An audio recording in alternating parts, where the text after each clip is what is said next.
Most people think machine design, gears, shafts, bearings, and failure modes, is about memorizing component names and formulas. But the truth is that this field exists for one simple reason.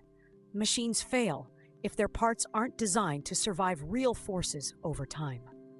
Long before machine design became an academic subject, people were already solving these problems through trial, error, and experience. To see this clearly, imagine a simple everyday situation where you ride a bicycle. When you pedal, your legs apply force to the pedals. That force is transferred through the chain and gears, rotates the shaft, and finally turns the wheels. If any one of these parts is poorly designed, weak gears, a bent shaft, or worn bearings, the bicycle either becomes inefficient, uncomfortable, or completely unusable. Without realizing it, you're interacting with a complete machine design system every time you ride. What's actually happening here is straightforward. Machine components exist to transmit forces and motion safely and efficiently while resisting failure due to overload, wear, or repeated use.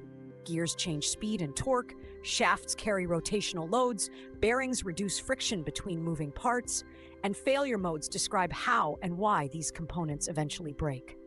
Designing a machine means predicting these behaviors before failure happens.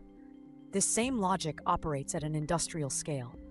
Car transmissions rely on precisely designed gears. Wind turbines use massive shafts supported by high-load bearings, and factory machines run millions of cycles where even small design errors lead to fatigue failure. Engineers don't design parts to merely work once. They design them to work reliably for years under varying loads, temperatures, and operating conditions.